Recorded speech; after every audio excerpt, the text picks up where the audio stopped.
तो देखिए मेरे प्यारे दोस्तों, जितने भी लोग आप लोग BBMKU में जेनरिक पेपर का एग्ज़ाम देने वाले हैं, ठीक है। तो आप लोग एक कन्फ्यूजन में है कि जेनरिक पेपर में हम क्या चुनें, ठीक है। BBMKU 2017 में स्थापित हुआ था और यह विनोबा भावे यूनिवर्सिटी से अलग होकर बना था। और यह जो है बोकारो और धनबाद केवल दो ही डिस्ट्रिक्ट पे अपनी ब्रांचेस रखी हैं कॉलेज की, ठीक है। तो इन्हीं के एक कैंडिडेट जुड़ पाएंगे। अब आप लोग में जो डाउट आ रहा है कि हम कौन सा सब्जेक्ट चुनें, मैंने भी शुरू में सोचा था कि यार खोटा रख लूँ, बट खोटा का ऑप्शन ही नहीं मिला है। मात्र इतने सब्जेक्ट मैं दिखा रहा हूँ, इनमें से कोई एक चुनना होगा, ठीक है। ध्यान से सुनिएगा, और उसमें भी कुछ शर्त है, ठीक है। इकोनॉमिक्स है पहला, यानी कि अर्थशास्त्र को आप चुन सकते हैं। दूसरा है इंग्लिश, यानी कि अंग्रेजी को आप चुन सकते हैं, ठीक है।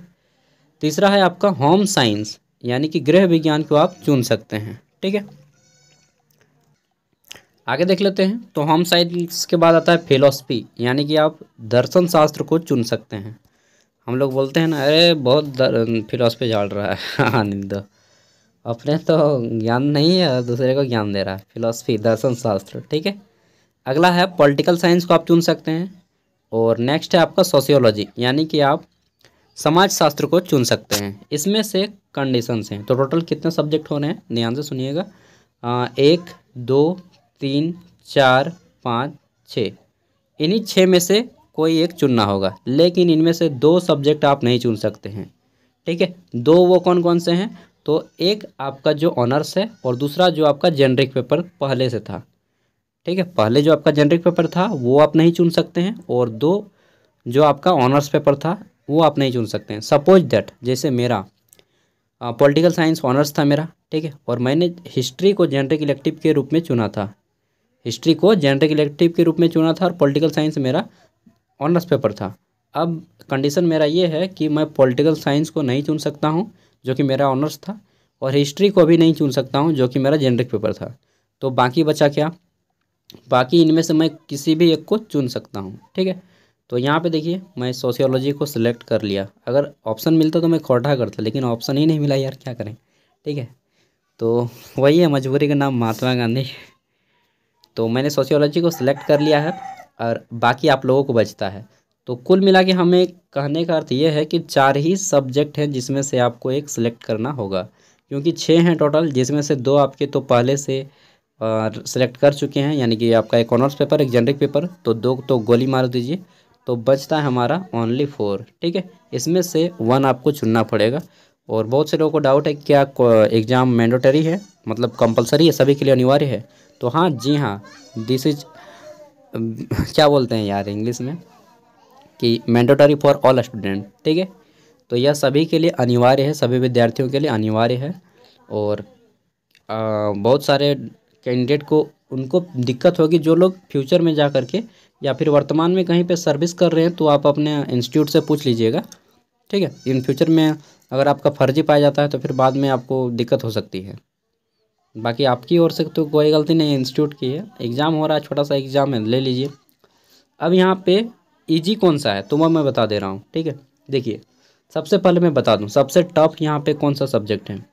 अगर लैंग्वेज की दृष्टि से किसी को अगर इंग्लिश में दिक्कत हो रहा है तो वो आपको इंग्लिश में थोड़ा सा दिक्कत हो सकता है, ठीक है। जिसको इंग्लिश में समस्या आती है तो आपको इंग्लिश में थोड़ा सा टफ लग सकता है। बाकी सब इंग्लिश को एक हो गया, ये आपका लैंग्वेज पेपर है, केवल एक ही लैंग्वेज पेपर है इंग्लिश, ठीक है। तो इंग्लिश में मैक्सिमम कैंडिडेट तो नहीं रखते हैं, क्योंकि इंग्लिश झारखंड में उतना नहीं चलता है, ठीक है, क्योंकि हम हिंदी भाषी स्टेट हैं। अब बात करते हैं उसके बाद दूसरा टफ पेपर कौन सा है। तो पॉलिटिकल साइंस दोस्तों बहुत ही ज़्यादा टफ है, ठीक है। अगर कीजिएगा compare to any other subject, political science tough है, क्योंकि मैंने खुद पॉलिटिकल साइंस किया है। मेरा क्या बताएं, एग्ज़ाम पढ़ते थे तो दिमाग तो घुसने नहीं खोजता था, जबकि मैंने खुद पॉलिटिकल साइंस क्लास 12th का किया है। और इसमें वेस्टर्न पॉलिटिकल थॉट्स जब आता है, थॉट्स वगैरह विचारक के चिंतन के, तब आपका दिमाग वहाँ पे दही हो जाता है। तो पॉलिटिकल साइंस दूसरा टफ सब्जेक्ट है। इंग्लिश के हम लोग बात कर रहे हैं तो ठीक है। नेक्स्ट हम लोग बात कर लेते हैं तीसरा टफ। तो तीसरा टफ है आपका इकोनॉमिक्स, ठीक है। टफ सब्जेक्ट है इकोनॉमिक्स, आपका एक टफेस्ट सब्जेक्ट है, ठीक है। तो आप इकोनॉमिक्स को अगर पढ़ना चाहते हैं तो मैथ कैलकुलेशन अगर आपका स्ट्रॉन्ग है तो आप रख सकते हैं। बाकी आपका इसमें बहुत सारे क्या बोलते हैं, सप्लाई के मांग का नियम, क्या क्या है कर्व, ठीक है, इन सब के बारे में पढ़ना होगा। मैक्रो इकोनॉमिक्स, माइक्रो इकोनॉमिक्स, ठीक है, इन सब के बारे में स्टडी करना होगा। तो यहाँ पे इजी इजी सब्जेक्ट अब क्या बच जाता है, तो देखिए उसके बाद जो है फिलॉसफी। फिलॉसफी थोड़ा सा आपका इजी ही है, बट इसमें जो है दार्शनिकों के बारे में पढ़ना पड़ेगा, विचारक के बारे में। तो यह भी हम लोग बोल सकते हैं कि कंपेयर टू उतना ही इजी नहीं है, ठीक है। इजी हम लोग का यहाँ पे 2 ही सब्जेक्ट बचता है। एक आता है हमारा होम साइंस यानी कि गृह विज्ञान, ठीक है, और दूसरा बचता है सोशियोलॉजी। तो मैं जहाँ तक अनुमान कर रहा हूँ इस एग्ज़ाम में 70 टू 80% कैंडिडेट जो हैं आपका रखने वाले हैं सोशियोलॉजी, 70 टू 80% कैंडिडेट। बाकी आपकी मर्ज़ी, ठीक है। सोशियोलॉजी मैक्सिमम आदमी सेलेक्ट कर रहा है, और होम साइंस भी आप सेलेक्ट कर सकते हैं। बाकी जिनको पॉलिटिकल साइंस पढ़ने का मन है, पॉलिटिकल साइंस बेझिझक रखिए, ठीक है। उसके बाद आप इंग्लिश, सबसे कम यहाँ पे अगर कोई सब्जेक्ट सेलेक्ट होगा ना तो वो होगा आपका इंग्लिश, ठीक है। इंग्लिश सबसे कम रखा जाएगा और फिलोसफी को सबसे कम रखा जाएगा सेलेक्ट करने वालों में से। अब बोलिएगा स्टडी मटेरियल कहाँ से मिलेगा, तो उसके लिए देखते हैं क्या होता है। फ़िलहाल तो आपका ये है, और स्टडी मटेरियल जहाँ से भी हो मैं आपको तो दूंगा ही दूंगा, ठीक है।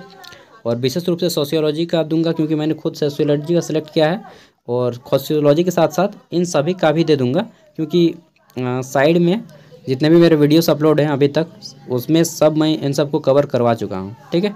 तो सोशियोलॉजी का विशेष रूप से दूंगा, बाकी सब का भी दूंगा कंटेंट। इन सब का थोड़ा सा कम मिलेगा, सोशियोलॉजी का थोड़ा सा ज़्यादा कंटेंट मिलेगा। बाकी आप बेटर है, आप अच्छे से सोच लें, विचार कर लें, ठीक है। Thank you. और लास्ट डेट है 20 तारीख, याद रखिएगा। 20 तारीख के बाद आपका लेट फाइन लगेगा प्रत्येक दिन के हिसाब से 100। तो 20 तारीख से पहले आप लोग अपना फॉर्म फिलअप कर लें, और फॉर्म फिलअप करते टाइम आपको जो है डेट याद करना पड़ेगा, एडमिशन डेट, जिस डेट को आपने एडमिशन लिया था ग्रेजुएशन में, ठीक है। वो आपको अपने कॉलेज से पता चल जाएगा, या फिर आपका जो क्या बोलते हैं उसको, एक पर्ची काट के देता है ना जी, उसको हम लोग क्या बोलते हैं, एगो जो स्लिप देता है पैसा काट के, ठीक है। तो वो चिट्ठा में होगा आपके पास, या फिर आइडेंटिटी कार्ड अगर मिला था आपको तो वो आइडेंटिटी कार्ड में होगा, ठीक है। या फिर अगर आप अपने स्कॉलरशिप का फॉर्म भरा था तो वो स्कॉलरशिप प्रिंट आउट होगा तो वो उसमें भी हो सकता है, ठीक है। Thank you, bye. और कुछ भी डाउट हो तो कमेंट करके पूछ लीजिएगा, ठीक है। मिलते हैं अगले वीडियो में।